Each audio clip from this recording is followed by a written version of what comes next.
cómo está viniendo el niño y podamos trasladar a la mamá a un hospital donde se reciba al niño en las mejores condiciones y para solucionar su problema eh, con la posibilidad de una mayor sobrevida. Antes la mortalidad infantil y la mortalidad neonatal era muy alta. Actualmente en algunos países la mortalidad neonatal está por debajo de 6 por 1000 nacidos vivos. En países en que hay mucho más equipamiento, hay mucho más recursos y en algunos casos son países que se dedican a disminuir la mortalidad con medidas, con políticas de salud que no siempre es posible implementarlas en todas partes. Ya nos tenemos que en Sudamérica, en Chile tiene la mejor tasa con 9 muertos por cada 1000 nacidos vivos en cuanto a la mortalidad infantil. Y en toda América, Cuba y Canadá tienen un índice de 6 fallecimientos por cada 1000 nacidos vivos. Aquí en Bolivia tenemos más o menos una tasa de 14.3 fallecidos por cada 1000 nacidos vivos. El objetivo es llegar a 10 o menos. Creo que se está logrando bajar, pero lamentablemente vamos a tener que contar con hospitales mucho más de mayor capacidad de resolución. Entonces tenemos que esta tasa de 14.3 por 1000 nacidos vivos es la mortalidad neonatal. Para que ustedes tengan presente y cuando sea necesario, seguramente en los exámenes de grado o en la práctica que ustedes realicen, estas son las causas más importantes de mortalidad neonatal. Los niños mueren más frecuentemente por infecciones o por prematurez.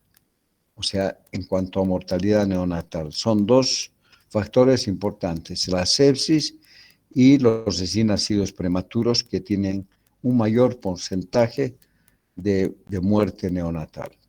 También por asfixia, complicaciones del parto, de la atención del recién nacido, algunas patologías que tienen que ver con la función respiratoria. Por malformaciones congénitas hay un 6% o tal vez más en algunos casos, patologías mal definidas y otros que no se registran, llegan a conformar las principales causas de muerte neonatal. En todo esto se ha avanzado muchísimo, por eso es que esas tasas han ido disminuyendo, ¿no? Aquí vamos a ver el diagnóstico de algunas patologías y el manejo elemental que ustedes pueden realizar o lo van a hacer cuando se encuentren en su práctica de internado y también cuando estén en un hospital rural o en un servicio de atención pública rural haciendo su provincia.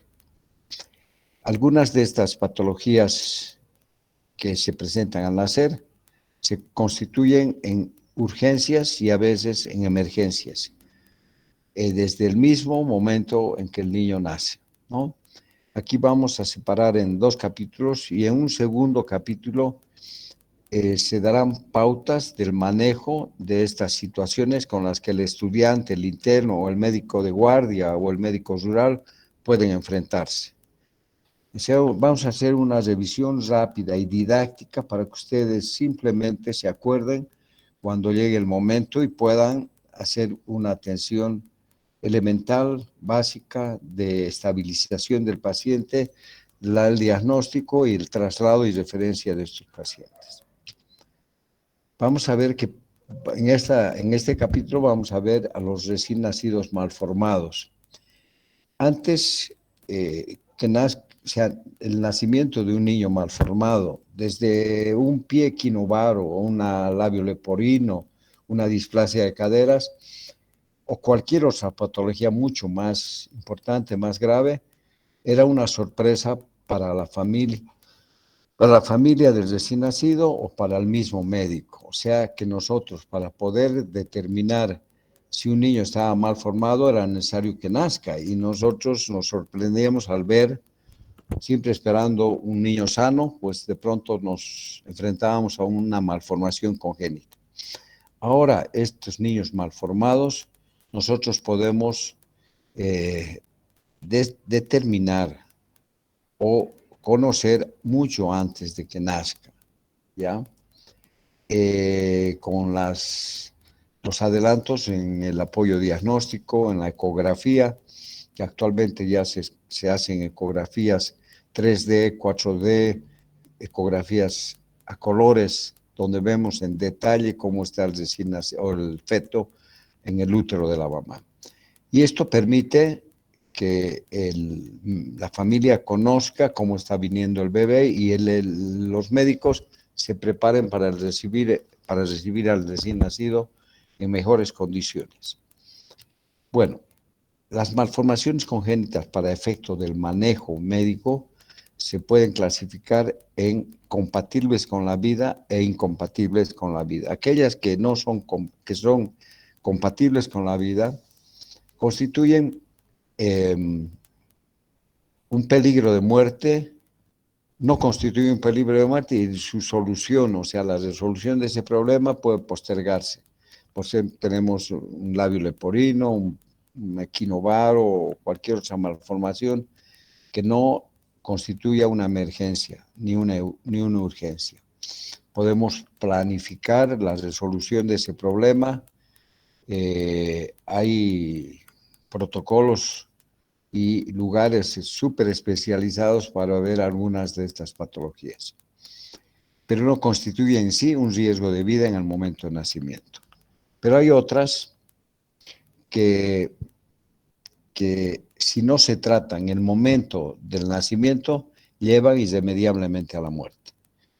En este grupo de malformaciones vamos a ver dos tipos, aquellas que no tienen solución, que son letales per se, como por ejemplo niños que nacen con anencefalia, con problemas en la columna vertebral y la médula espinal, problemas renales donde hay una agenesia renal bilateral, cardiopatías complejas que van acompañadas de otras malformaciones que son incompatibles con la vida, trisomías muy raras, pero muy severas, que no solamente se observan malformaciones en los diferentes órganos, sino también malformaciones estéticas que son tremendas, la trisomía 18, la trisomía 13 y otro tipo de malformaciones que son incompatibles con la vida, pero que forman, que diagnosticadas en el momento de nacer y atendidas oportunamente tienen mucha posibilidad de sobrevivir. Y esas vamos a ver ahora, ¿no? Aquí tenemos una anencefalia, un niño que nace sin cerebro, que de hecho ya de por sí es incompatible con la vida, es un niño que nace muerto o es abortado, y donde se puede ver que existen muchas otras malformaciones acompañando a esta anencefalia. Tenemos, si ustedes ven bien, aquí hay una alteración. Doutor, perdón Sí, por atrapalhar la clase. ¿Deberíamos estar mirando las diapositivas? ¿cómo? ¿Deberíamos estar mirando las diapositivas? Pero no lo están haciendo. Pelo menos el mío no. No, doutor. No, No, doutor. doutor. No, doutor. Desde o início não está. Bueno, ahorita No, está, ahorita hay un niño con una foto de un niño con No, Doc. anencefalia. Solo o senhor hablando en el video. Sim, nós No estamos está. mirando desde o início, doutor. Não estamos. Sí, Así, a ver, voy a ver sí. cómo, voy a arreglar Ya, eso. ya.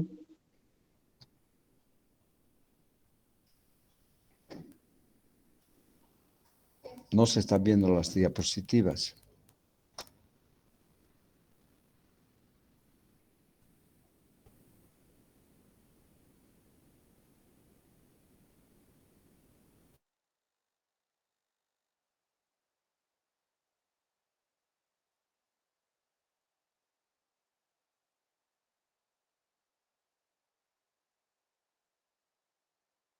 Ahora sí, Doc, se mira.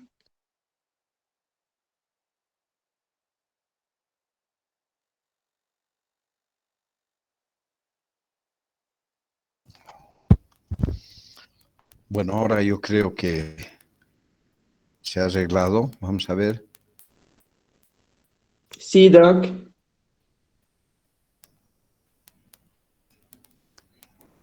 ¿Está bien ahora? Sí, doctor. Ahora Ya, sí. entonces, aquí en la parte teórica hemos hablado de la mortalidad neonatal, los adelantos en la medicina, eh, todo aquello que ha ido cambiando para hacer de que nosotros tengamos mejores condiciones para atender a un recién nacido. Yo me acuerdo cuando hacía mi internado en la maternidad, mi internado y pasaba por pediatría, pues eh, teníamos un servicio con un corredor largo donde había unas 6 salas donde se internaban más que todo diarreas con deshidratación, niños con meningitis, y en el segundo piso era la maternidad y alguna vez gritaban pediatra de turno o interno, subíamos y era una mesita o una camillita donde se ponía el recién nacido. No teníamos una servocuna, no teníamos un oxígeno central, no teníamos equipamiento para hacer la atención y reanimación de un recién nacido. Tenéis un tubo de oxígeno con una manguerita donde tratábamos de reanimar al recién nacido y generalmente se morían. Ahora es diferente, como les decía, tenemos un servicio más complejo de tercer nivel donde tenemos atención de terapia intermedia. Hemos hablado de la mortalidad neonatal y de las causas de mortalidad neonatal, que las más importantes son la infección, o sea, la sepsis del recién nacido y los recién nacidos prematuros. Hay otras causas de mortalidad neonatal. Ahora estamos hablando de malformaciones congénitas y que vamos a identificar algunas que ustedes en su práctica durante el internado y luego después, aunque no realicen o no sigan esta especialidad, ustedes van a tener que enfrentarse a situaciones en las que es necesario que ustedes conozcan la patología y hagan un diagnóstico y un manejo temprano para que llegue al hospital de mayor complejidad y en mejores condiciones.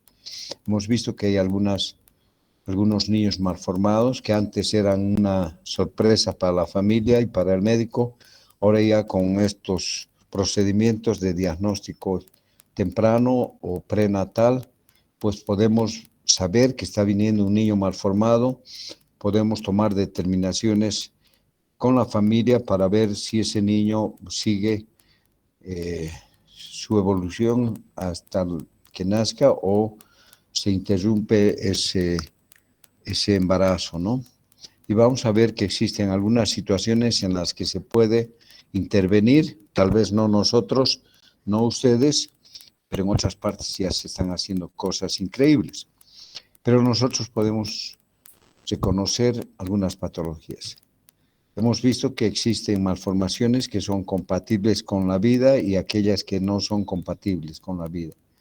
En algunas, en las primeras, hemos visto que son incompatibles per se, como la anencefalia y otras malformaciones, agenesia renal, bilateral y algunas otras defectos de la columna vertebral, de la médula espinal, cardiopatías complejas, severas. Bueno, y hay otras que si se diagnostican en forma temprana y se tratan precozmente, tienen oportunidad de sobrevivir. Aquí tenemos una anencefalia, que de hecho un niño que nazca sin cerebro ya es un niño destinado a morir, o sea, ya prácticamente nacen muertos. Y para ilustración de ustedes, de todos, pues estos niños son multimalformados, o sea, tienen muchas malformaciones asociadas. que hace que estos niños no tengan ninguna esperanza de vida. Aquí tenemos, por ejemplo, a la anencefalia, tenemos una microtia que tiene que ver con un defecto que va acompañada en muchos casos de malformaciones renales y otras más que seguramente son malformaciones cardíacas, etc. Aquí dos fotografías donde están niños con anencefalia, fetos. Bueno, hablábamos de que tenemos ahora el avance en el diagnóstico prenatal, que podemos ver con la ecografía prenatal la posibilidad de ver un recién nacido malformado. Podemos interrumpir el embarazo cuando el feto es viable. Seguramente más tarde en otros capítulos vamos a hablar sobre la viabilidad del feto, desde qué semana es viable, desde qué semana es maduro, hasta qué semana es prematuro y luego de término y postérmino. Entonces, desde recién el feto, si se ha hecho un diagnóstico prenatal de alguna malformación, se puede interrumpir el embarazo cuando ya el feto es viable, donde podamos recibirlo y darle el soporte necesario para que sobreviva y corregir el defecto que más tarde lo llevaría a que sea un retardado mental o se muera al nacer. Por ejemplo, tenemos una obstrucción de la circulación del líquido cefalorraquídeo, donde se produce una hidrocefalia que progresivamente va disminuyendo, adelgazando la corteza cerebral, y son niños que nacen como si fuera una anencefalia. Entonces, si interrumpimos el embarazo cuando ya el feto es viable, se puede corregir esta obstrucción y hacer de que la corteza no sufra el daño que sufriría si se continúa con un embarazo hasta que el niño esté de término. Hay otras enfermedades como valvas ureterales, quistes renales, problemas de hidronefosis donde se va dañando la corteza renal con complicaciones que llevan a la muerte al nacer. Entonces sería la interrupción gracias a la ecografía prenatal, el diagnóstico y la interrupción para corregir el defecto cuando el feto es viable. Pero inclusive se puede hacer la cirugía que ustedes han debido escuchar. Aquí no he visto que se haga, pero se hace en otras partes. La cirugía, una cirugía intrauterina, o sea, antes de que el niño sea viable, se detecta la malformación y se la estudia bien para no cometer errores. Bueno, se abre el útero de la mamá, se lo saca al fetito en condiciones totalmente apropiadas, se resuelve quirúrgica con cirugía, con microcirugía, algunos defectos que van a llevar a la muerte al fetito, se reintroduce al útero y sigue el embarazo hasta que sea viable o llegue a un embarazo de término. Estas cirugías pues eran imposibles de pensar un tiempo atrás, es decir, con este procedimiento de diagnóstico prenatal se puede lograr todo esto, ¿no? Y luego, cuando ya el embarazo está más avanzado, nosotros podemos detectar alguna malformación que requiera de que esta mamá que está en un hospital de segundo nivel, donde no hay, digamos, terapia intensiva o subespecialistas, tengamos que trasladar a la mamá y que tenga su bebé en ese hospital donde inmediatamente va a ser atendido el bebé. Bueno, aquí tenemos una fotografía de una cirugía intrauterina, donde vemos claramente y en forma muy casual, pues por la incisión que se hace en el útero para retirar al bebé y corregir su problema, vemos que el niño, el fetito, saca la mano y se agarra del dedo del cirujano, ¿no? Estas fotografías, estas imágenes han dado la vuelta al mundo.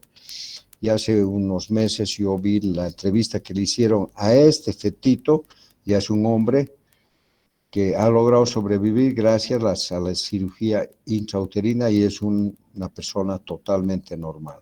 Tenía una obstrucción de la vía renal, me parece que eran valvas ureterales que estaban provocando una hidronefosis y una disminución de la corteza renal y que iba a terminar en riñones que no iban a funcionar y la muerte del paciente. Pero ahora es una persona normal. Aquí vemos la misma, de otra perspectiva, donde vemos la manito del fetito, ¿no? Bueno, también el diagnóstico, como les decía, posibilita que el equipo médico se prepare de la mejor forma para recibir al niño. Hay algunas patologías que pueden ser tratadas inmediatamente, conociendo que hay un niño que está viniendo con algún problema y lo espera un equipo adecuado con la especialidad y capacitados para poder hacer estas cirugías. Bueno, cuando estamos en un lugar, en el campo o en un hospital de segundo nivel o de primer nivel, donde no contamos con ningún recurso para hacer un diagnóstico prenatal, la llegada de un niño con algún defecto pues es una sorpresa. Y tenemos que estar preparados para esa sorpresa. Eso da importancia a los temas que estoy presentando para que ustedes conozcan, estando en un lugar donde no existe la posibilidad de un diagnóstico prenatal, enfrentarse a un niño con un problema y darle el soporte básico, la atención primaria, estabilizar y referirlo en buenas condiciones. Entonces, es lo que nosotros vamos a ver ahora. Vamos a pasar una revista a algunas de estas patologías y vamos a subrayar especialmente los elementos clínicos que apoyen nuestra sospecha diagnóstica y lo que podemos hacer para que este niño tenga mejor pronóstico. Vamos a dividir este tema en tres partes. No vamos a hablar de urgencias o emergencias urogenitales, ni cardíacas, ni neurológicas, porque eso ya han debido ustedes conocer, si es que se acuerdan, en las clases de cardiología, de urología, de neurología, con los especialistas que han sido sus docentes. Aquí vamos a hablar de urgencias torácicas, más que todo vamos a ver urgencias quirúrgicas o emergencias que puedan presentarse con manifestación de dificultad respiratoria. Es decir, niños que nacen con dificultad respiratoria y que claramente por algunos datos que podemos ver en el momento de la atención, sospechar que se trata de una urgencia quirúrgica, es decir, que se pueda resolver y darle una atención primaria para luego referirlo. Yo tengo la enorme satisfacción de ver que en el tiempo que yo trabajo en el hospital Cusheri, muchos internos de UPAL han diagnosticado ellos solos muchas de estas malformaciones, porque a veces entran solos los internos, siempre entran con un pediatra a recibir un niño, pero a veces el pediatra está atendiendo una emergencia y tiene que entrar ellos que ya están capacitados, formados, ya tienen entrenamiento para recibir a un recién nacido y pueden ellos darse cuenta por todo lo que vamos a hablar ahora de que se trata de un niño con una malformación congénita y qué es lo que se debe hacer. Bueno, tenemos entonces aquellas que se presentan con manifestación de dificultad respiratoria, otras que se presentan con todas las características de tener una malformación gastrointestinal, especialmente problemas de obstrucción intestinal, que son los más frecuentes, y en un tercer capítulo vamos a ver niños que nacen con defectos de la pared abdominal, que seguramente han visto algunos y otros nunca han logrado o han tenido oportunidad de ver. Vamos a comenzar por las urgencias que se presentan con manifestaciones de dificultad respiratoria. Y vamos a ir de arriba hacia abajo. ¿Ya? Primero vamos a ver lo que es la atresia de Coanas. Son niños que cualquier rato pueden ustedes ver en un hospital y El niño nace, ustedes lo atienden, lo reciben, lo secan, lo estimulan. Está el niño respirando, se pone rosadito, lo llevan junto con la mamá y cuando le está dando el pecho a la mamá llama a la enfermera o al interno y le dice, doctor, mi hijo lacta y se pone morado. Entonces quiere decir que por donde el niño está respirando es por la boca porque tiene algún problema en las fosas nasales. Ustedes pueden observar con una linternita que existen membranas que están obstruyendo las fosas nasales. A eso se llama atresia de Coanas. Pueden haber niños que nacen con un maxilar inferior muy pequeño, con una micrognatia que forma parte de este síndrome de Pierre-Rabin, donde el maxilar es tan pequeño que la lengua protruye y al estar en decúbito dorsal puede caer la lengua hacia la vía respiratoria y el niño morir por asfixia. También hay que intervenir inmediatamente. En estos casos es necesario que ustedes, antes o después, sepan intubar, sepan hacer una traqueostomía. Son medidas que van a salvar la vida de un paciente. La traqueostomía es una medida salvadora que se ha usado desde la antigüedad. Así que tenemos que saber, por lo menos teóricamente, y si se presenta el caso, hacerlo. Bueno, tenemos otros que son tumores, hemangiomas, linfangiomas. Puede haber un tamaño enorme de la lengua por una hipertrofia muscular, ¿ya? Que pueda afectar el tamaño de la lengua, una macroglosia primaria, o tumores en la lengua que la hacen muy grande y que obstruyen la vía aérea. Vamos a ir repasando todos estos. La atresia de Coana se puede ver a través de una sondita, confirmar la presencia de esta membrana. Puede ser bilateral o unilateral. Aquí vemos unas membranas que están obstruyendo las fosas nasales. Alguna vez yo he visto en algún centro alejado, pues he llegado a saber de que el interno que está rotando por ahí ha agarrado una hojita de bisturí, ha sacado estas membranas, ha hecho hemostasia, ha colocado un tubo rodeado de una gomita o una gasita para evitar el sangramiento y por el tubito el niño llegue a respirar, ¿no? Como vemos aquí, un niño que ha sido sometido a la escisión o el retiro de esas membranas con sus colleras por donde el niño respira hasta que cicatrice y deje de sangrar. Muchas veces, si se retira muy rápido estas colleras, puede ir creciendo nuevamente esta membrana y obstruir la vía aérea. Pero ustedes pueden tranquilamente ver el niño que lacta y se pone cianótico. Bueno, tenemos en la boca el problema que les mencionaba de una micrognatia, que es parte del síndrome de Pierre-Rabin y otros síndromes que pueden provocar una protrusión de la lengua, una glosoptosis, donde es necesario, inclusive antes yo me acuerdo que se suturaba la lengua al borde del labio inferior para mantenerla afuera y evitar que caiga y obstruya la vía aérea. Una macroglosia primaria, que es una hipertrofia muscular, o puede ser provocada por un tumor, un linfangioma, un hemangioma o tumores. El linfangioma es un tumor quístico de continuo acuoso de líquido linfático que es incapaz de vaciarse al torrente venoso o linfático por obstrucciones o malformaciones linfáticas.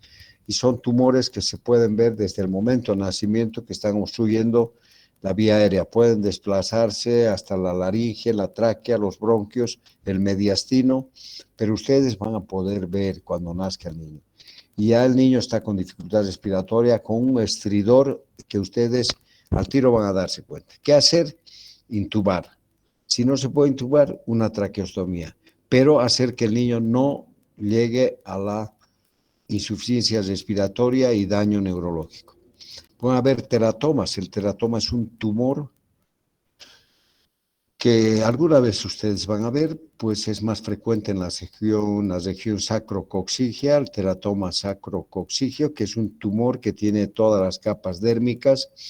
Es un tumor desagradable de ver porque tiene pelos, dientes, uñas y puede encontrarse en la cara, en la boca, en el cuello, obstruyendo la vía aérea. Entonces es una urgencia quirúrgica, de resolución quirúrgica, pero ustedes en el campo, en cualquier parte, pueden intubar a este niño, calentarlo, ponerle una vía y trasladarlo a un centro de salud de mayor complejidad para que sea operado. Hay problemas en la mucosa oral por acumulación de moco en glándulas obstruidas.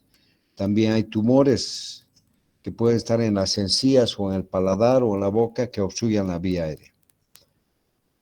Todas estas patologías, por ejemplo, esta es una micrognatia, un niño que tiene un maxilar inferior pequeño, donde la lengua en el momento de nacer puede estar fuera y al caer, pues obstruye la vía aérea. Aquí tenemos un épulis congénito, es un tumor de las encías y de la mucosa oral, que puede ser tan grande que obstruya la vía aérea. Entonces hay que apartar esto y hacer una intubación y referir a un tercer nivel. Aquí es una persona mayor, pero para que mostrarles lo que puede suceder, la presencia de un hemangioma. Ustedes deben conocer que es un hemangioma, es una malformación vascular que se puede presentar en cualquier parte del cuerpo. Cuando a mí me operaron de la vesícula, pues vieron que yo tenía un hemangioma en el hígado. Puede haber en la cara, en la nariz, en los brazos, puede ser hemangiomas pequeños como una mancha rojo vinosa y otras mucho más grandes, como en este caso, que pueden ser en la vía aérea. Aquí tenemos un niño con macroglosia, una lengua grande que va a obstruir la vía aérea. Entonces, estos niños inmediatamente se intuban y aquí está intubado el niño, una intubación nasotraqueal, apartando la lengua para poder meter el laringoscopio, bajar la lengua y observar la glotis y la introducción de un tubo endotraqueal que va a salvarle la vida al paciente y trasladarlo a un tercer nivel con el diagnóstico de macroglosia. Ustedes pueden ver a simple vista hacer el diagnóstico. Aquí tenemos el síndrome de Pierre-Rabin con un niño con micrognatia, ya jovencito, ya resuelto su problema. Muchas veces se hace una reducción de la lengua, se hacía o se espera porque rápidamente va creciendo el maxilar inferior. Bueno, esta es una descripción más o menos de un síndrome de Pierre-Rabin, todas las características. Lo que se hacía muchas veces era suturar la lengua hacia adelante en el labio para mantener la lengua afuera y que no obstruya la vía. Ahora se lo pone de cúbito prono, o sea, de cúbito con la cabecita colgando para que la lengua por gravedad esté afuera. Luego se lo intuba y se lo manda a un tercer nivel. Ya yendo más abajo podemos tener membranas laríngeas, que son muy raras, que podemos tener un linfangioma, hemangiomas, teratomas. Vamos a ir viendo esto rápidamente. Este es un hemangioma. Ustedes pueden ver niños, familiares, personas, amigos, que pueden tener manchitas rojo vinosas en cualquier parte del cuerpo, que tienden a desaparecer, a ir disminuyendo. Pero en algunos casos nacen ya con un hemangioma gigante, que puede ser en la cara, en el labio y también en la vía aérea. Aquí tenemos hemangiomas en la lengua, en el labio, en la lengua, y hemangiomas en la glotis o debajo de la glotis, que son mortales en la mayoría de los casos. Aquí tenemos un gigante hemangioma localizado en la región cervical, en el cuello, en los hombros. que pueden, en el momento de nacimiento, pues provocar una obstrucción. Aquí tenemos un higroma quístico o un linfangioma que puede ser tan gigante, pero que se desplaza hacia la laringe, la tráquea, el mediastino. Ya este niño está intubado, estos niños nacen con un silbido, un estridor en el momento de nacer. Estos niños, desde que nace, ya muestran su problema. Al tiro uno puede ver, lo intuban, le ponen una vía, lo envuelven en algodón o lo meten en una bolsita de plástico para que no pierda calor, para que esté calientito, para que no entre en hipotermia. Con la vía ustedes pueden corregir el desequilibrio hidroelectrolítico o dar lugar a que apenas lleguen, el niño no se deshidrate, tenga su requerimiento de glucosa y pues esté con su tubo por donde esté respirando, y con un personal de salud se envía al niño a un tercer nivel, ¿no? Con un higroma quístico en el cuello. Este es un linfangioma parecido al higroma, donde hay un tumor que puede extenderse hasta la vía aérea, ¿no? Yo he operado de estos niños, especialmente en estos casos. Es una cirugía difícil porque puede haber complicaciones. Por debajo de la oreja pasa el nervio facial con sus ramas y hay que operar, ir sacando, abrir y ir retirando el higroma con un electroestimulador para localizar las ramas del nervio facial para evitar complicaciones como la parálisis facial. Ahora ya hay sustancias esclerosantes que van disminuyendo de tamaño y que hace que no se requieran grandes cirugías que llegan a provocar secuelas graves, ¿no? Vamos a ver ahora otras. Este es el linfangioma, que también puede obstruir la vía aérea. Un linfangioma gigante es para mostrarles y lo importante es ver si esto está en la cara o a nivel de la boca, pues ya es una emergencia y hay que intubar al niño para trasladarlo en forma adecuada. Aquí tenemos el famoso teratoma, ¿no? Este teratoma está ocupando el cuello y parte de la mandíbula y la boca. Entonces este niño ya está intubado y va a ser, ya seguramente está en un centro de tercer nivel, un hospital de mayor complejidad, donde se va a retirar este teratoma, ¿no? Aquí tenemos otro teratoma en la boca, metido en la boca. Ya el niño está intubado.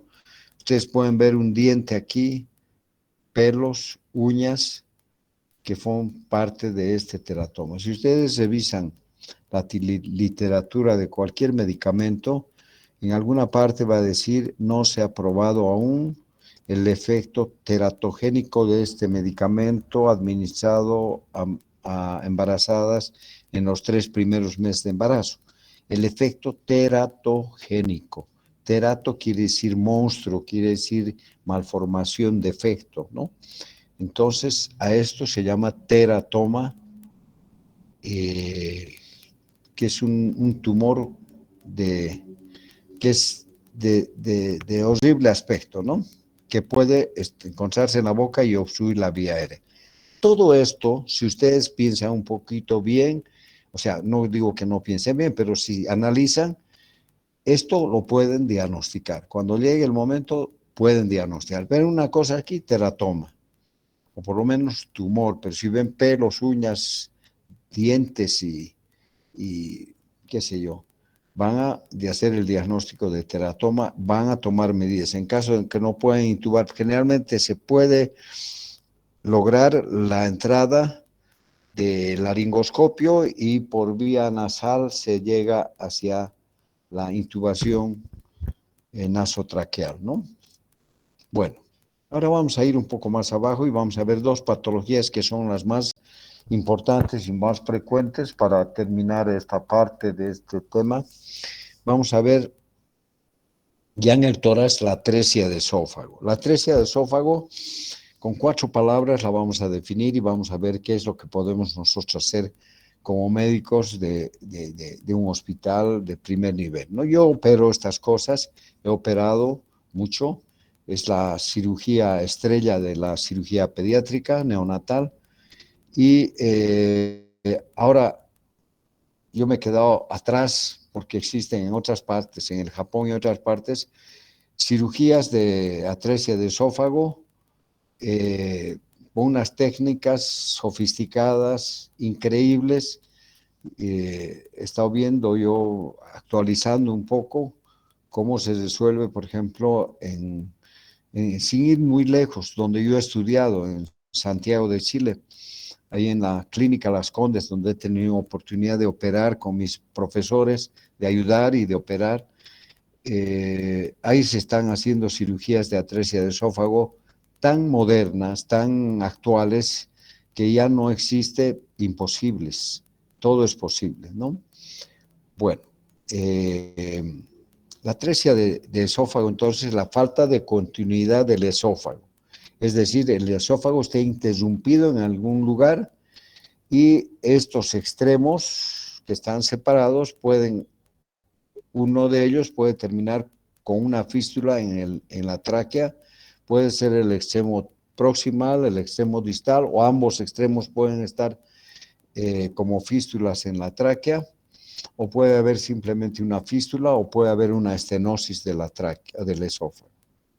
Aquí vamos a ver, como les decía, que es una malformación congénita y se caracteriza por carecer de permeabilidad esofágica, con o sin comunicación a la vía aérea a través de una fístula que va hacia la tráquea. Entonces, esto va a ocasionar en el momento del nacimiento una salivación extrema, una salivación, o sea, una cialorrea abundante. Y puede ser que el niño ya llegue a los brazos de la mamá y rápidamente vomitan, la leche no pasa al estómago, y se regurgita, inclusive hay signos de ahogo, sale la leche por la nariz, y existen 5 tipos de atresia de esófago, ¿no? Y vamos a verlos, los vamos a ver primero, ya una falta de continuidad del esófago con los dos extremos separados por una larga distancia, y tal vez exista un porcentaje mínimo de esta variedad, y donde es muy difícil lograr la anastomosis de estos dos segmentos porque están muy alejados. Antes se hacía un reemplazo esofágico con intestino o estómago. El estómago se lo llevaba, se lo arrastraba hasta tocar el extremo proximal. Se dilataba también el extremo proximal y el distal, llevándose el estómago para hacer una anastomosis. Se llevaba intestino delgado o intestino grueso con su irrigación para hacer el reemplazo esofágico. Aquí tenemos otra variedad donde el extremo proximal termina en fístula en la tráquea y el extremo distal está muy distal. Aquí está mal este dibujo, está lejos y es difícil lograr la anastomosis. También requiere de un reemplazo o de las técnicas modernas de alargamiento de los extremos mediante técnicas muy sofisticadas. Aquí vemos la variedad más frecuente y es la que yo he operado. Todas las veces que he operado ha sido esta variedad que se presenta en un 85% de los casos, donde el extremo proximal está muy cerca del distal, el distal termina en una fístula en la tráquea, se elimina la fístula y se abocan los dos extremos y se hace una anastomosis. Hay variedades donde terminan ambos en fístula, están cerca y se pueden reparar. O hay una fístula en H donde no hay atresia de esófago o hay una estenosis de esófago. Esto como ilustración, pero el problema es diagnosticar, y el diagnóstico se hace desde el nacimiento. Va a haber, generalmente estos problemas están acompañados con algún porcentaje de importancia con otras malformaciones que en muchos casos pueden ser muy graves y en otras el niño logra sobrevivir a la reparación de su atresia. Ya, aquí tenemos el cuadro clínico, que es lo que nos interesa. ¿Qué pasa? Yo entro con uno de ustedes a recibir a un niño y de pronto la ginecóloga o la obstetra o el obstetra nos dice, doctor, o en la ecografía ya antes de que se interne al paciente, a la paciente, tenemos el dato de que existe un polihidroamnios, es decir, un aumento del líquido amniótico, ¿ya? Porque el líquido amniótico es deglutido o tragado por el feto, que sirve también como parte de su nutrición, y si hay un obstáculo, pues el niño lo va a vomitar, ese líquido amniótico, y se sigue produciendo más y más y más. Entonces son casos donde existe un polihidroamnio. Si yo recibo un niño con antecedentes de polihidroamnio y está con una salivación y está ahogándose, está con cianosis, está muy mal, yo voy a pedir una sonda nasogástrica y le voy a introducir la sonda. Le voy a introducir la sonda, pero si no pasa, si la sonda se detiene, ya estoy haciendo el diagnóstico de una atresia de esófago. Sin embargo, puede ser que llegue a manos de la mamá, pero empiece con ahogos, salivación, o la mamá ya ha roto la bolsa en su casa y mientras se duchaba, no sabemos si había abundante o no líquido amniótico. Entonces, en estos niños que tienen mucha salivación y donde se ahogan, vomitan, vamos a tratar de meter una sonda. Si no pasa, entonces estamos ante una atresia de esófago, no hay que tratar de intubar, simplemente se le pone una vía, se suspende la lactancia, se tiene a una persona que puede ser una enfermera, un auxiliar, el mismo médico, aspirar, ponerlo en decúbito lateral, aspirar el extremo proximal y referirlo envuelto en algodones si no se tiene una cuna de transporte y evitar de que se bronco aspire. Si tenemos todos estos datos al momento de nacer, este polihidroamnios materno, como ven aquí, acumulación de una gran cantidad de líquido amniótico, entonces vamos a sospechar, puede ser que diagnostiquemos un poco más tarde cuando le está dando de lactar la mamá porque no tenemos el dato de polihidroamnios. Entonces tenemos polihidroamnios, salivación aumentada y distrés respiratorio, cianosis, vómitos cuando ya está en la cama con la mamá, que pueden ser tempranos o tardíos, y ahogos, más que todo si hay alguna comunicación con la tráquea por donde puede entrarse la salivación hacia los pulmones por la fístula tráqueo-esofágica o una fístula sola, ¿no? Entonces, el polihidroamnios es importante tomar en cuenta la colocación de la sonda y la hipersalivación, y ahí vamos a tomar una radiografía de tórax sin necesidad de poner una sustancia de contraste, simplemente la sonda que no pasa, se inyecta un poco de aire y el aire va a servir de sustancia de contraste. Entonces vamos a sacar la radiografía y vamos a ver que va a existir una imagen donde se ve claramente la sonda que está enrollada y vemos que está sin aire todo el trayecto del esófago, que el posible trayecto del esófago, pero hay aire en el estómago. Cuando hay aire en el estómago quiere decir que hay una fístula del esófago hacia la tráquea. Y por eso es que entra aire al estómago, ¿no? Por la fístula. Entonces, esto es el diagnóstico ya definitivo, donde ustedes le colocan una sonda de aspiración y van aspirando todo lo que se vaya produciendo en el cabo proximal, se lo ponen de cúbito lateral, se le pone una vía, se lo envuelve en algodones o en plásticos y una cajita y se lo manda a un tercer nivel, con el diagnóstico de atresia de esófago. O sea, ya se puede hacer un diagnóstico y se pueden hacer las medidas necesarias. No hay que tratar de intubar porque en este caso no es necesario y no se podría, sería una complicación. Entonces, la introducción de un catéter para aspirar el extremo proximal, posición semi-inclinada, hidratación, o sea, una vía, evitar la intubación y trasladar. Bueno, entonces,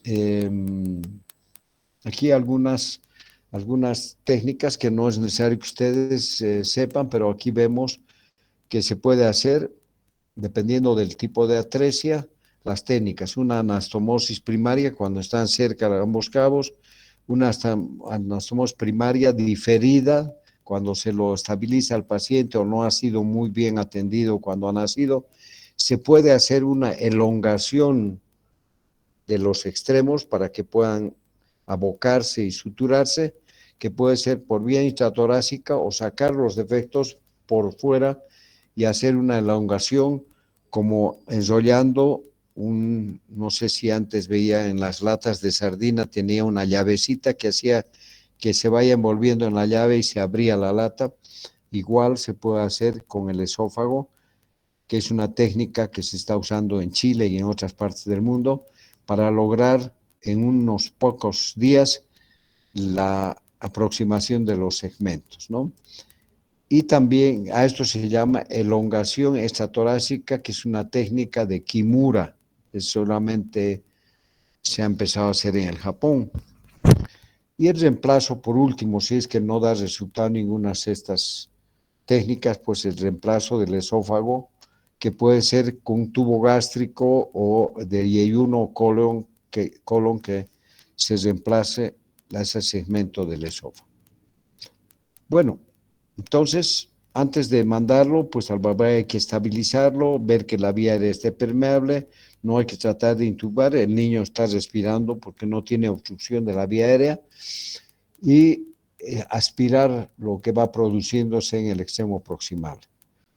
No se debe dar ninguna alimentación, solamente la vía y calentarlo y trasladarlo, ¿no? La cirugía ya no es parte de este tema como obligación, pero pueden leer para más o menos ver que se hace una incisión en el cuarto espacio intercostal a la derecha y se aborda sin llegar a abrir la pleura, se colapsa el pulmón con ayuda del anestesiólogo y uno entra atrás al mediastino donde se ve la atresia del esófago y se trabaja ahí si es que son segmentos próximos. Se elimina la fístula y se aboca el esófago y hace son complicaciones de posoperatorio o problemas que pueden haber, dehiscencia de la sutura, estenosis del esófago, reflujo gastroesofágico, etcétera, etcétera. Aquí está la anastomosis, siempre el cabo distal es más delgado que el proximal. Yo les pongo una sonda mucho más cerca al IE1 para evitar que la alimentación más tarde pueda provocar infección o dehiscencia de la sutura, que luego provocaría un vaciamiento del contenido hacia el mediastino, una mediastinitis y la muerte del paciente.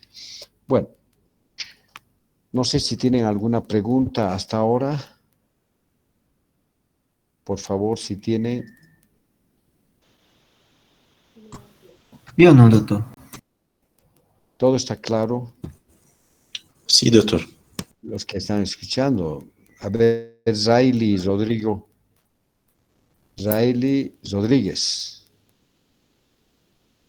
Hola, doctor. ¿Cómo es Riley? ¿Está Estoy claro? bien. ¿Está bien? Sí. Bueno, espero que sí. Walter. Está bem, doutor? Bueno, vamos a continuar porque nos queda media hora, pero lo vamos a hacer. Nos falta una partecita. Bueno, vamos a hablar de hernia diafragmática.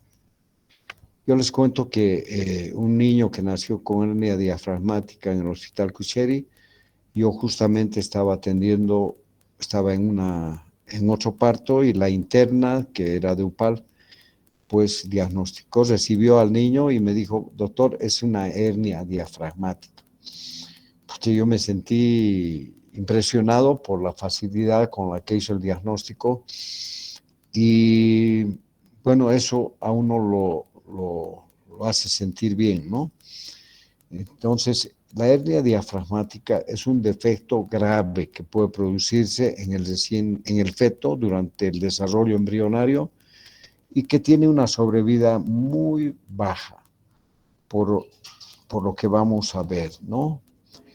es un defecto en el diafragma donde existe una apertura por donde casi todo el contenido intestinal, no el contenido intestinal, el contenido abdominal de la cavidad abdominal, o sea, los intestinos, pasan hacia el tórax, ¿no? Inclusive parte del hígado puede pasar. Y esto hace de que se vean al nacer, al atender un recién nacido, uno sospeche por algunas situaciones que vamos a comentar. Entonces, esta hernia diafragmática congénita ocurre entre 1 en 2.000 a 5.000 nacidos vivos. En el año 1800 se describió su presentación clínica y cómo se presentaba. Y hasta el año 1940 su corrección quirúrgica se consideraba prácticamente imposible. En ese año, 1940, pues Glad y Gross, que son los más grandes cirujanos pediatras que han habido, por lo menos Gross, hasta ahora sus técnicas quirúrgicas se siguen realizando, ¿ya? Casi todos los cirujanos usan las técnicas de Gross con algunas variantes, o lógicamente ahora, como les decía, en la atresia de Sova existen técnicas más sofisticadas con el avance de la imaginación, la creatividad de los médicos, ¿no? Bueno, Gross y Ladd publicaron las primeras series grandes con sobrevida larga. Muy probablemente eran atresias o hernias diafragmáticas del lado derecho. Existen variedades de la hernia diafragmática. El 80 a 85% de los casos ocurre en la región posterolateral del diafragma, mucho más frecuente en el lado izquierdo, ¿ya? En el lado izquierdo, que es la más frecuente. Y como no hay ningún impedimento, pues por ese defecto del diafragma pasan todos los intestinos hacia la cavidad torácica. Si se presenta en el lado derecho, pues el hígado impide de que esas asas intestinales penetren en su totalidad al tórax. O sea, tiene mejor pronóstico aquellas que se presentan en el lado izquierdo, pero es más frecuente al lado derecho. Existen otras variedades como una hernia del hiato, o sea, por un defecto del hiato diafragmático, y otra la hernia de Morgagni, que es en la parte anterior, que es muy rara. Es un pequeño orificio que puede provocar la herniación de los intestinos hacia el tórax. Y en un 1% son en ambos lados del diafragma, la de Bos-de-Aleg, pero en el lado izquierdo y derecho, que prácticamente son fatales. Ahí es mucho más complicado, ¿no? Bueno, lo importante es que sepan que existen algunos datos que ustedes pueden agarrarlos y tomarlos en cuenta para hacer el diagnóstico, ¿no? En el 20% de los casos se presenta polihidroamnios y es de mal pronóstico. Quiere decir que aparte del defecto hay una obstrucción intestinal que está provocando el vómito del líquido amniótico y el aumento, ¿ya? También antes, no sé si ustedes han conocido o han escuchado hablar de la talidomida. Te hablo después, estoy dando clases, por favor. Entonces, el uso de la talidomida. La talidomida era un medicamento que se daba en las embarazadas cuando tenían hiperemesis, cuando tenían vómitos incoercibles, y se daba como un gastrocinético, un antiemético, ¿no? Y después se relacionó con malformaciones congénitas, especialmente la focomelia, niños que nacen sin extremidades que parecen focas. Esta talidomida también, con la quinidina, bueno, han sido considerados los causantes en algunos casos de hernia diafragmática, pero pueden deberse a otras causas también, ¿no? Entonces tenemos la hernia retroesternal o de Morgagni, que sucede muy rara vez, la hernia del hiato y la hernia diafragmática posterolateral o de Bos-de-Aleg. Aquí tenemos la de Morgagni, la de Liato, la de Bostalek en el lado derecho, en el lado izquierdo, en el lado izquierdo y en el derecho. Aquí tenemos el defecto en un dibujo donde pasan los intestinos a la cavidad torácica, haciendo que se desplace el corazón al lado derecho y existe una hipoplasia pulmonar del lado izquierdo. Aquí tenemos una fotografía del defecto del diafragma donde ya se han retirado de la cavidad torácica las vísceras hacia el abdomen. Aquí tenemos una radiografía donde vemos que no existe aire, o sea, no existen asas intestinales en el abdomen, pero las asas intestinales están en la cavidad torácica. Aquí se ven imágenes hidroaéreas con el corazón desplazado hacia el lado derecho. Esto hace el diagnóstico, pero antes de llegar a tomar una radiografía, vamos a ver lo que vio la interna, lo que pudo apreciar: ahogos, cianosis, malestar general, una disminución del perímetro abdominal cuando se hace la antropometría o la medición de la talla, el perímetro encefálico. Normalmente es 29 o 30 al diámetro el perímetro abdominal. En este caso son generalmente de 20 porque no hay nada de contenido abdominal y más bien el perímetro torácico aumenta. Y luego uno, al auscultar en el momento del nacimiento, cuando uno está atendiendo al niño, esta interna auscultó pues ruidos hidroaéreos en el hemitórax izquierdo, lo que le indicaba de que había intestinos ahí. Y había una aparente destrocardia por la posición del corazón a la derecha en el tórax, en el hemitórax derecho. Bueno, la gran dificultad respiratoria, el polihidroamnios y la cialorrea abundante, pues no, ya teníamos el diagnóstico. Existe una serie de complicaciones que hacen que estos niños tengan poca sobrevida. La hernia diafragmática no es la causa precisamente de una hipoplasia pulmonar con deficiencia del agente tensoactivo que va a hacer que se abran los pulmones, los alveolos. Hay una desviación del mediastino, hay hipoxemia, hipercapnia, acidosis, existe pues vasoconstricción arterial pulmonar, hipertensión pulmonar y una serie de complicaciones que hacen prácticamente imposible la sobrevida de estos pacientes por una hipoplasia pulmonar, que en estos pacientes se ha intentado la cirugía intrauterina, o sea, se ha sacado al fetito del útero de la mamá, se ha reparado la hernia, se ha sacado los intestinos, se los ha devuelto al abdomen, pero ha seguido la hipoplasia, el pulmón hipoplásico, no se ha podido corregir esa hipoplasia, entonces se mueren los pacientes con todas estas complicaciones. Bueno, tenemos una forma más sencilla que no siempre es así, una tríada que es cianosis, disnea y aparente dextrocardia. Pero a esto se agrega que los ruidos intestinales están en el hemitórax derecho y que por un apuro los que están atendiendo al bebé pues tratan de intubarlo, que no debería hacerse en estos casos de hernia. Y cuando son niños muy pequeños, menos de 1000 gramos, bueno, ya el pronóstico es fatal, ¿no? Bueno, entonces tenemos aquí, como ven ustedes, el intestino está metido dentro del tórax. Es más frecuente en mujeres, de 2 a 1 en relación a hombres, es 1 en cada 2000 a 5000 nacidos vivos. Predisposición genética puede haber, la mayoría esporádica se presenta así de pronto, puede tener una relación con algunas trisomías. En el 30% de los fetos nacen muertos, de los cuales 30 o 50 muere antes de transferirse a un centro especializado. Se han intentado de hacer muchas cosas. Lo primero es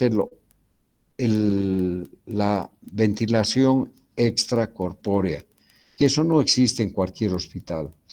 Son hospitales de tercer nivel donde al niño se lo conecta para que no exista el deterioro del recién nacido a un procedimiento extracorpóreo. Se utilizan una serie de medicamentos, entre ellos para la hipertensión pulmonar tenemos mucho antes de que se descubra la acción en otras áreas, el sildenafil, que es el Viagra, que se usaba siempre en recién nacidos para la hipertensión pulmonar.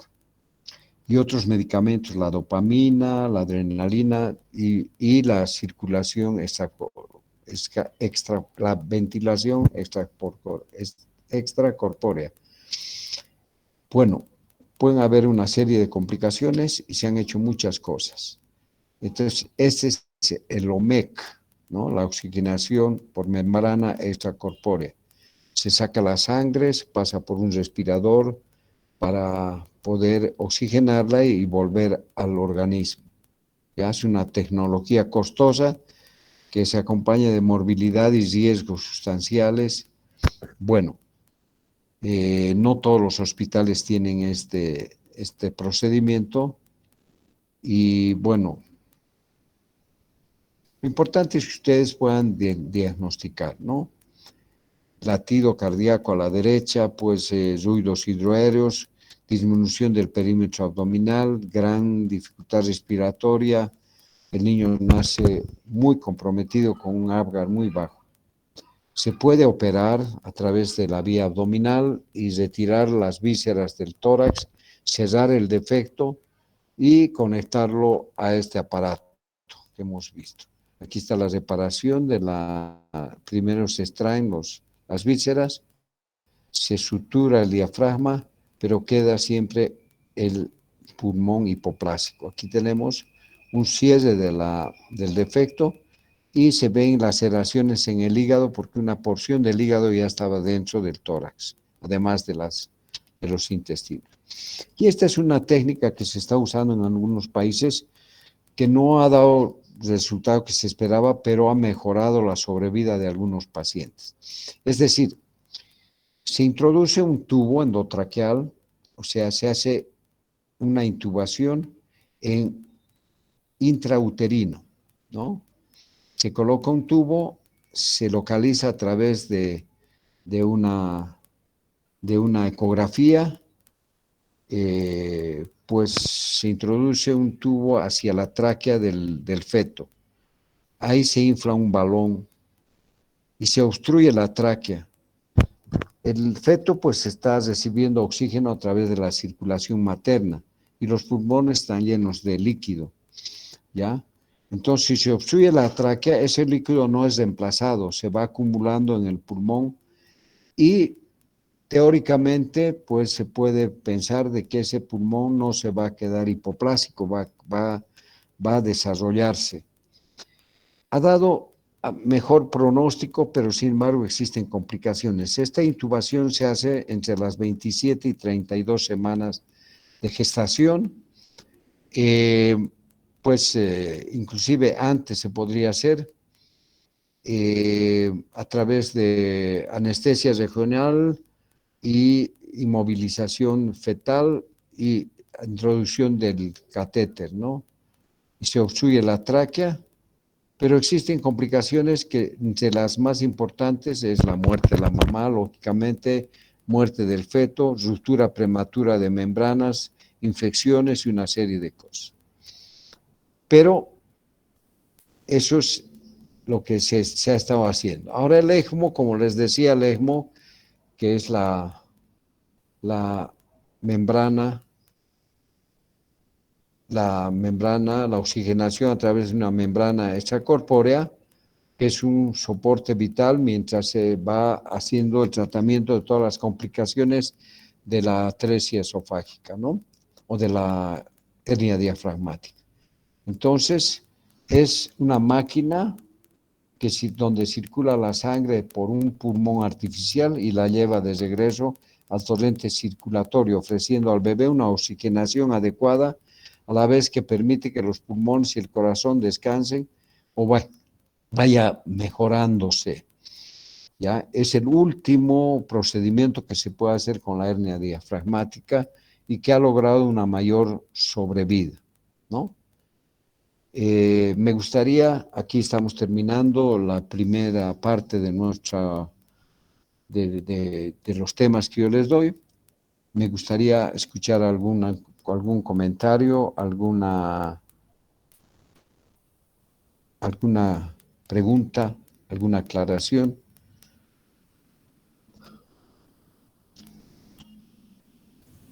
Se han quedado. Doutor, Dime. então nos diagnósticos aprimórios são totalmente clínicos, sim?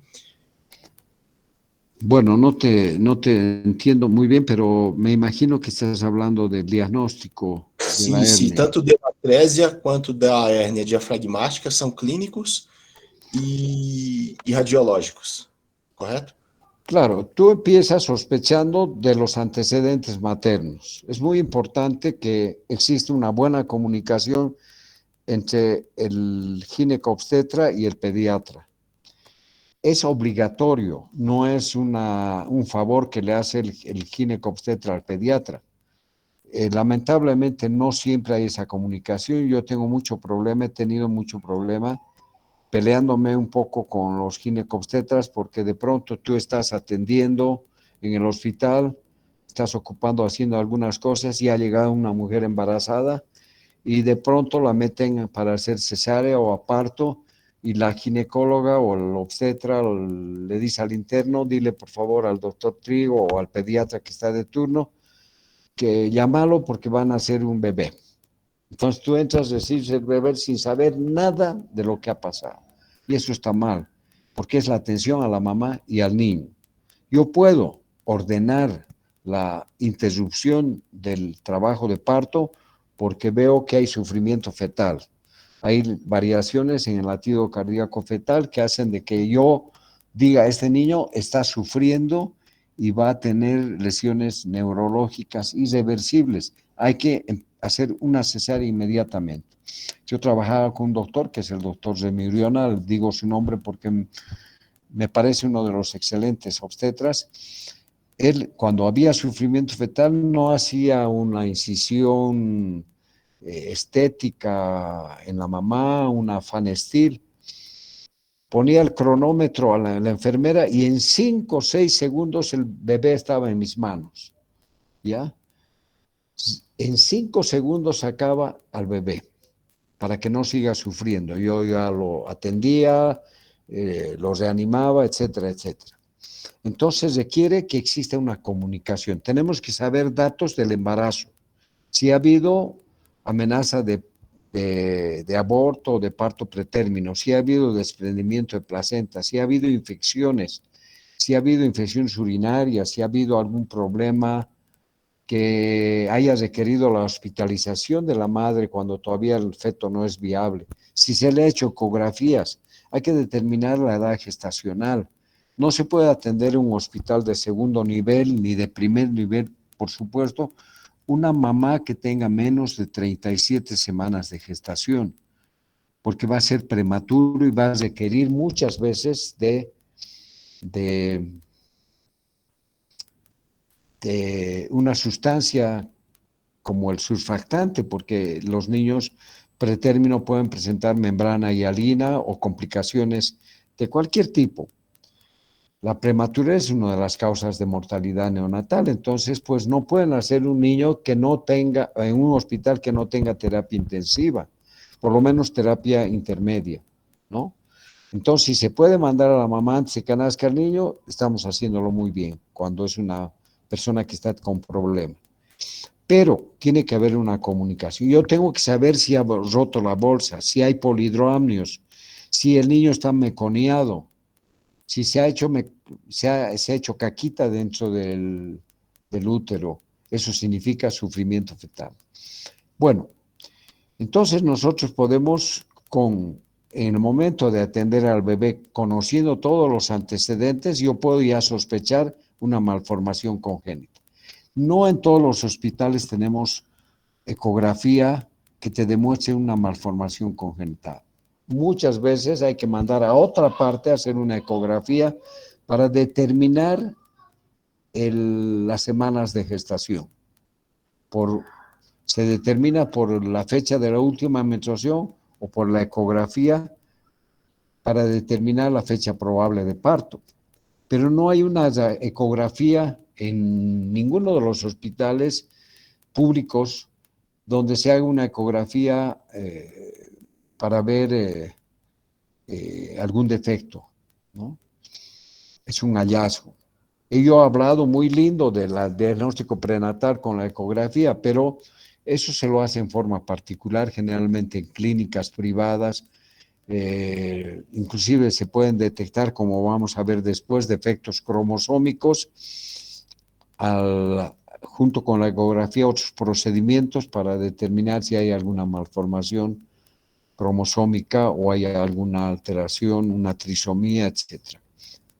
Inútero. Pero esto no ocurre en todos los hospitales. Bueno, entonces el diagnóstico podemos hacer en base a los antecedentes, al examen, al momento de nacer. En un polidromio, se introducir una sonda, aspirar el contenido gástrico si puede pasar la sonda para determinar o detectar una obstrucción a nivel intestinal u otras malformaciones. Algunas son diagnosticadas a simple vista, una glosoptosis, un hemangioma, un linfangioma, un gramo quístico, un teratoma, una macroglosia, etc. Eso lo podemos ver en el momento que nazca el niño. Pero hay otras que se requieren de antecedentes y luego la sospecha, una radiografía, una qué sé yo, para poder precisar el diagnóstico y no cometer errores y trasladar al niño en buenas condiciones. Doctor, Dime. disculpe, doctor, es que tengo otra clase. Ya, pero son las 8 menos 10, 8 en punto. Bueno, buenas noches, disculpen que me haya extendido un poco, tienen todo el derecho de retirarse. Nos vemos en la siguiente clase. Buenas noches, doctor. Buenas noches, Buenas noches, doctor. Gracias, doctor. Buenas noches. Buenas